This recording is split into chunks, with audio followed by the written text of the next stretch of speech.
Hey there, I'm Joel Jamieson. And I'm Luca Holzfar. And in this video, what I want to talk about with Luca here is how to progress your conditioning workout. Specifically, we're diving into 3 different ways to do that. Now, the reason it's important is because how do people usually progress their conditioning workouts?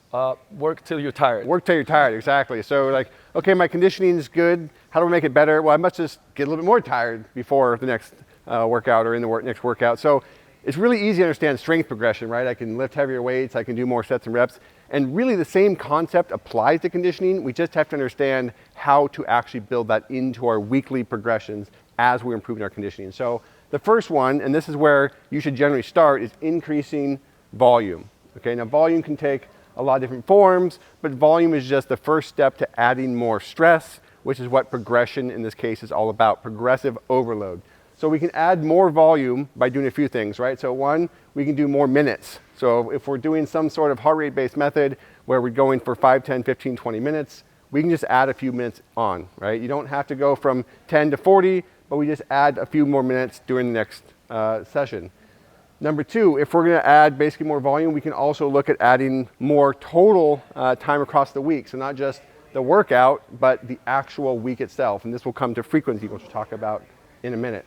And then if you're doing something that's more set-based, you can just add more total sets, right? So it depends on how exactly you're doing your conditioning, whether you're using a number of minutes to do a particular thing or you're doing some sort of high-intensity reps or something like that.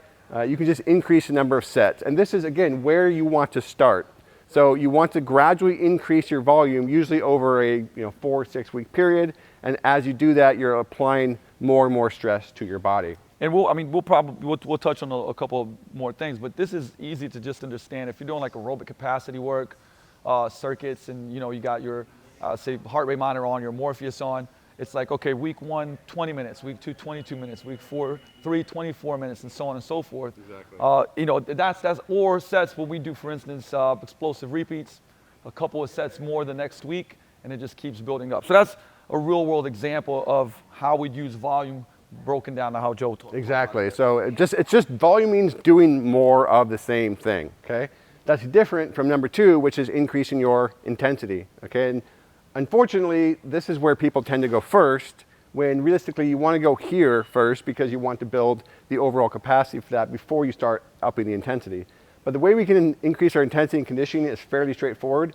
The first and easiest way is we can train a higher heart rate or a higher percentage of our max heart rate. Now this is something to be aware of in terms of accuracy, because a lot of times people use 220 minus age for the max heart rate, and the reality that's not very accurate. It's just a broad calculation that came out 50 years ago that was never validated very well in the research. So to get to your true max heart rate, you have to actually do something that takes you to max heart rate. And if you're in a decent amount of shape, sprinting, running, that type of stuff is the best way to get there. What's a good test for that? What's a good, just pushing for a couple of minutes to get to the highest? Yeah, I mean, for like a 30 warm up first, but then a 400 meter sprint, 800 meter sprint, these sorts of things are the best way to get there. If you want to have something that's a little bit more joint friendly, if you've got a Versa climber or something like that, Jacob's ladder even, some cardiovascular tools that can get you there, but you need something that's fairly unweighted because you have to go very fast, right? And you need something that's total body, and you need to be standing up. You're not going to achieve the same max heart rate seated, even though you might feel like it's as hard as you will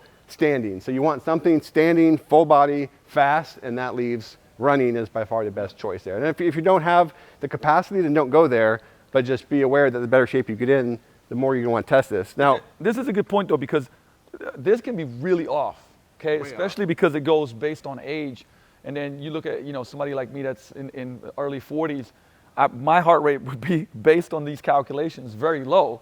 But because I do a lot of fit activities and stay in shape and so on and so forth, my max heart rate is going to be a lot higher than what this determines, and then it just throws it off. So what Joel's talking about here, make sure you actually test it. That's the best way for you to basically be able to determine these. Yep, and like Luke said, the good thing is he's not going to fall into this 220 minus age. Most people aren't, because that's just a generality. But the good thing is once you have a true max heart rate, it's not going to substantially change in 6 months or 8 months. You don't have to be measuring this all the time. You just want to have a good baseline.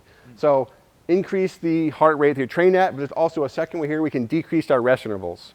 And this is also going to have the added effect of increasing intensity, right? So if we're doing, let's say, a 30-second rest interval in between some sort of interval training, and then we decrease that to 20 and then to 10 or whatever the case may be, that is going to be a higher intensity because again, we're overloading the work period relative to the rest. No, the thing is, if you're doing phases, because we're going to still go to number 3, but would your recommendation be like we're in phase 1, we're building volume. In phase 2, we're now bumping up intensity, and like I said, progressively, you know, because examples are always great, but if you're doing a program and your work ratio is 30 seconds, I'm just giving I would say a broad example, but you're doing 30 seconds of work and 30 seconds of rest, then week, you know, 1 or 2 or 3, you bring it down to 20 seconds, and then to 15 seconds, that would be an example of this, okay? Just to give an idea of how you progress it over, for instance, a course of 4 to 8 weeks. Yep, exactly. So the third one here is really the last one you're gonna throw in here, which I mentioned a bit earlier, and that's just frequency. So that means literally adding in more days of the week where you are doing some form of this conditioning. So again, we can add sets and reps and time in a workout, or we can add an entirely new workout in to our program, or more days in the week, I should say, where we're doing this sort of work. And of course, upping the frequency means we have to be aware of both the volume and intensity, because frequency amplifies both of these, right? It's one thing to do high intensity 2 days a week. It's a very different thing to do that 5 or 6 days a week. So this is where you want to get to. This, as your overall conditioning improves and your work capacity improves and you're feeling like you got a good handle on it, the next way to progress isn't to just endlessly increase volume and endlessly increase intensity. It's to do it more often. It's to train more frequently. So this, you know, when you're looking at this and you look at a progression, how would you, for instance, in just a 10,000 foot view, somebody that hasn't really focused on cardio a lot, but they say, you know what, I want to get conditioned, I want to get fit, like this is kind of priority. How would you go through these, essentially start with volume, go to intensity, then go to frequency? Because again, you don't want to, you know, this is what happens, it does happen a lot where people are like, I'm going to go and improve my conditioning. And then it's like, take all of these, throw them in a bucket, and it's too much too fast. And then you start having bad things happen, especially, you know, if you pick running as a thing and then volume is up, now you're doing the high intensities, and then you're like, hey, I'm going from nothing to running 5 days a week, 4 days a week, big mileage, no bueno. Yep. So how would you progress it in that way? Yeah, so again, we want to keep one underlying principle in mind here. We talk about progression. That's minimum effective dose. What that means is we want to do the least amount of work to continue to progress. And the reason we want to do that is because it allows us more room to improve. Like, yes, I could start out with massive high intensity, massive high frequency, and you would improve, but you'd quickly run out of room to progress. And you don't need that. It's like taking a beginner who's never really lifted and having them just train max effort, heavy lift all the time. Sure, they'll get stronger, but they don't need that level of stimulus. They can progress with much lower intensities. So when we're doing this, we're talking about, say, someone who's fairly untrained, or maybe they lift all the time, they haven't really done much conditioning.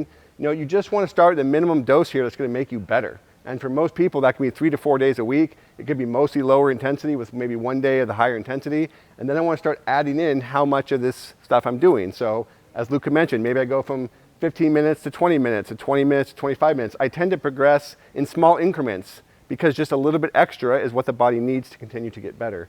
Once I've spent, you know, anywhere from 3, 6, maybe 8 weeks building some volume here, now I'm going to start upping the intensity a bit. I'm going to start training higher heart rates. I'm going to start bringing the rest intervals down, and I'm going to continue to progress as a result of that.